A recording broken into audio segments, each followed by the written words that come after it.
Hey folks, MasakoX here. If you wish to catch up on this story where Cooler becomes a better person, go and watch part 1 here, or from the playlist in the pinned comment. Enjoy!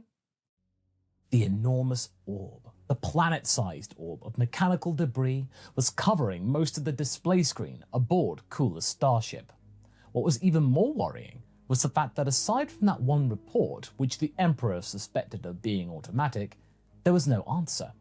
Everyone had gone dark. Was his journey to Earth a foolish endeavor in the end? Did he allow enemy forces to find their way to the heart of his empire? He shook his head. This dooming and glooming would not be helpful. After all, Majin Buu was equally great, if not a greater problem than this. He would just have to find a way to destroy it. Still, before doing anything, he had to figure out what exactly had happened. He really did hope that there was anything left for him to return to, so he decided to land on one of the less densely populated planets nearby to lay low and check up on the situation. He decided to go to the planet Helzer, formerly known as Frieza Planet 231, as there was only a small outpost there.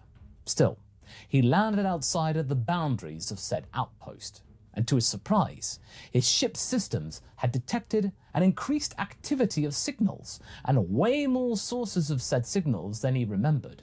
His conclusions were clear. He had been noticed, but this felt more like even ground. When he left his vessel to have a look around, he noticed strange constructions looking a little bit like signal towers. He could destroy them himself, of course, but that could alarm enemy forces to his exact location.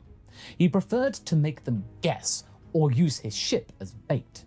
And not so long after, he noticed a large group of cyclopean-looking robots swarming around it. He decided to attack them from behind in order to have an advantage. "Well, well, what have we got in here?" he uttered once he came closer to the army of robots. They were quite sizable, larger than even his sixth form, with elongated heads and single red eyes in the middle of their expressionless faces. They were also completely silent, which was a little unnerving. The Emperor decided to fight them in his fifth form, and he had to admit they were quite durable, being able to withstand his attacks.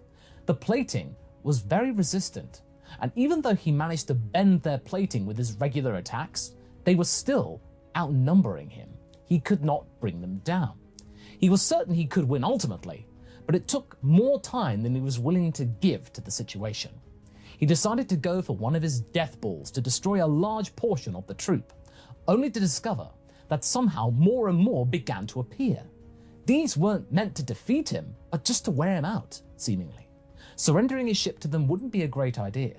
So he pushed past the swarm and started the engines. Some of them had managed to make their way inside, so he needed to fight them out also. They had done some damage to the ship's external layers, so Cooler had to seal off certain rooms. It's not like he couldn't survive in a vacuum, no, but this still posed a risk of further damage of certain devices. But finally, he managed to escape. He learnt a valuable lesson. He could not leave his ship unattended. The computer could help him solve the issue. Blowing up the big getter star could work, yes, but it could have hostages on board, and relying on Dragon Balls didn't really feel like a good idea at this time. He needed someone to steer the ship when he was gone, but as his radar registered more and more of these errant signals, he realized that his empire was overcrowded with these beings, and perhaps some other unknown at this time mechanical menace. But he knew of one person that could have been spared this fate, and if he was right, his homeworld was remote enough not to attract the attention of the big Getester. "Computer, set the course for planet Nogame," he ordered. It is time for this old turtle to have done something useful in his opinion other than telling cryptic riddles. And just as the Emperor predicted, it seemed like Gamry's homeworld was overlooked by the mechanical invaders. He decided to land straight at his location without announcement or warning. He was sure that if the geezer was home, he would see him from afar, and that was exactly what happened. He saw him limping to the landing pad, looking rather puzzled by his presence. "So, the Emperor honors me with his presence once again," he started, not even trying to hide the sarcasm in his voice. I don't have time for this. Can you operate spaceships by any chance? Cooler said, without forcing any pleasantries upon the turtle man. Perhaps, depending on the complexity. What, don't you have subjects to fly your ship for you? The voice was still mocking, but there was a shift in his eyes. He appeared to have grown more weary since their last encounter. My empire has been attacked and infiltrated by something called the Big Getaster. Gamry's eyes widened slightly. Entire empire?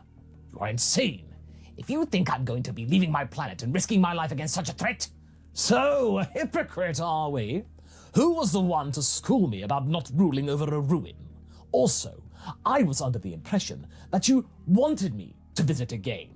There was a moment of silence. Fine, but you have to promise me that I will return here when we are done. I am not worried about dying. Leaving this place unattended and getting the ire of something that has managed to take your empire is what truly worries me. Gamry looked at the Emperor with seriousness in his gaze. All signs of sarcasm gone. You have my word. Also, you are leaving the planet with a Kai. It will not be alone. The old man finally allowed himself to smile dryly. Using my own words against me, I see. Good. It seems you are learning. I hope I can as well. All right, show me this ship of yours. It wasn't easy. Although many of the commands were of the vocal matter, there was always risk of the ship's virtual intelligence being somehow damaged, so Cooler had to show Gamry some of the manual functions. And while it seemed he was familiar with the usage of alien vessels to a certain extent, his mind was a little bit clouded when it came to learning new things. Cooler wasn't overly harsh though. His experiences in the hyperbolic time chamber had taught him patience, even though the time at this time was not working in their favor. I am impressed, Gamry said finally. By this ship? It is a rather standard model, not the newest one, but I do prefer the classics. No, with you. The Cooler who came here a few years ago looking for my guidance would simply have destroyed this mechanical entity and be done with it. I was looking for the kelp, not for your guidance, old man. Do not flatter yourself too much. And I am not going to risk the life of my citizens. It is a waste of resource and a hit to morale. The Emperor answered in a very matter-of-fact manner.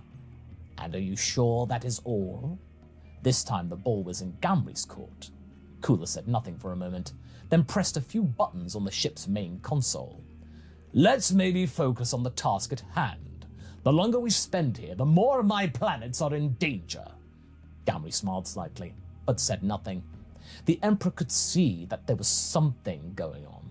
Less tension about his posture after those words. Finally, when Cooler felt that Nogamian wouldn't crash his ship by accident, and he did have some skill, they departed his homeworld. So, what is the plan? Gamry asked. I don't assume we will be going there all guns blazing, consider your current approach. No. I wish to check the state of one of my most loyal planets, Branch. Maybe we can get some help from there. Getting some numbers would be helpful. All right. Hopefully we are not going to be flying into a trap. The old man shook his head. And even if we are, I am ready to disarm it, Cooler assured him. Computer, set coordinates to Branch. Well, at least one of us is, Gamry sighed. The journey back to the heart of the Empire took a fair amount of time, but ultimately, they got to the planet's orbit. The weird signals were back, hopefully unable to track them. And as they arrived, they noticed a large number of these relays being put all around the major cities.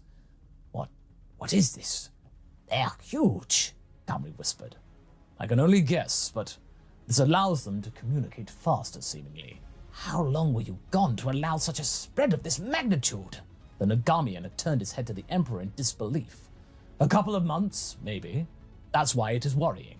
If they can produce this much so fast, we need to assemble some hit group and attack at the core.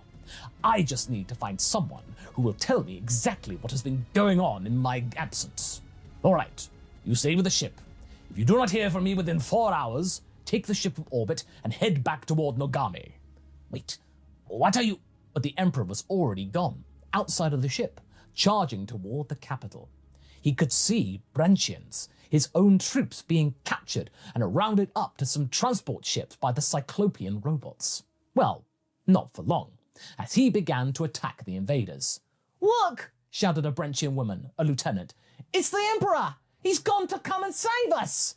There was a certain nervousness around as Cooler descended from the sky in his sixth form and broke a couple of robots, thus freeing the soldiers. "If you can stand on your feet, fight me. The time of your liberation has come," Cooler ordered, and most of the troops joined them in the fight. The enemies were tough, but the tide was beginning to turn. "Destroy their relays! Mess up their communication!" he said to a squad of some senior troopers. Things were looking better suddenly, and the soldiers joined in, catching up with the transports and freeing their comrades as well as civilians. It seemed like they were gaining an advantage over the mechanical menace now Cooler had arrived. That is until Cooler was attacked by 4 enemies at once that looked slightly different. They all resembled Helzer. A metal likeness of him at least, though. Just like the Cyclopeans, they were silent and kept attacking him with increased tenacity. Moreover, they seemed to know his right-hand man's techniques as well as his own. What was even more frustrating was the fact that they were able to regenerate after he had punched a hole in one of them. It simply rewired and quickly patched up the hole. Why all of a sudden everyone could regenerate was beyond him. He had a quick thought of maybe Helzer betraying him in his absence, but these things, they might have his abilities, but not his personality.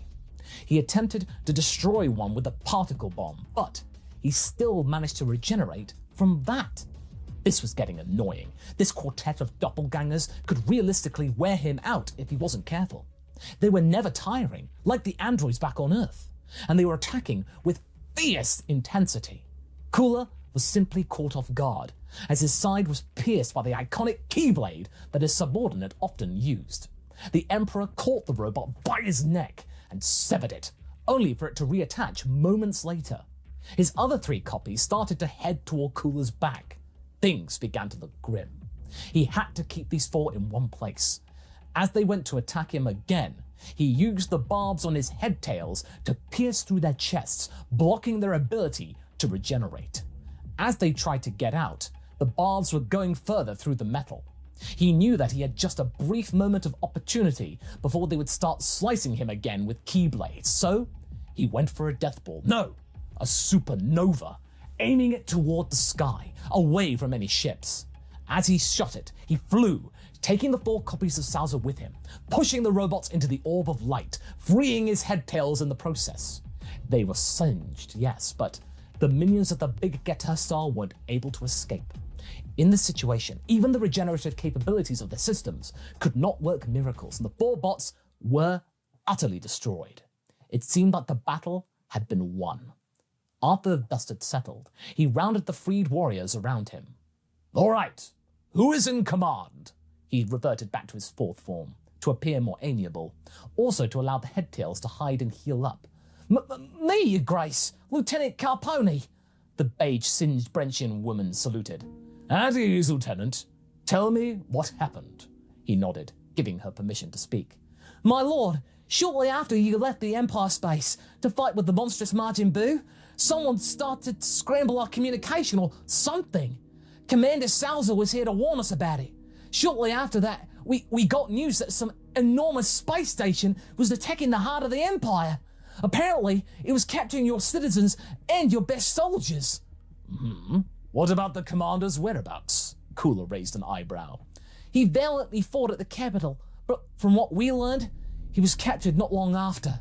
Shortly after that, those things started to appear, these copycats." She looked at the Emperor with concern. "So, the enemy is using him to produce these things, that one is for sure. Well, they seem to know my own fighting techniques to boot. Unfortunately for them, I have learnt a few tricks since I was on Earth. All right, Lieutenant Carponi, you are being tasked with the defensive branch. If I am correct, taking down all these relays should not only mess up with their communications, but also restore part of yours. You will be responsible for informing me of what occurs here from now on, should the enemy return."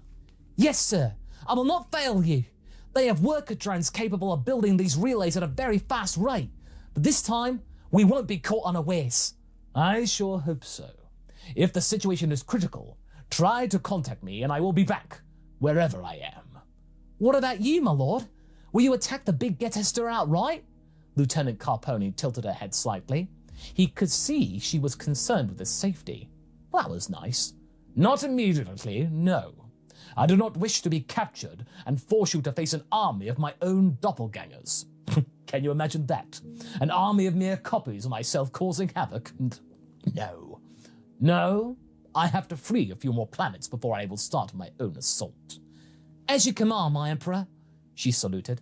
Cooler then nodded and contacted Gamry so he could land in the capital city, allowing him to board the ship. Well, you liberated the planet, but seeing those scars, it was harder than you anticipated. Am I right? The Nagamian looked at all of the stab wounds around his body. They do know my fighting style after all, but that is all. Next time, I will not be so careless.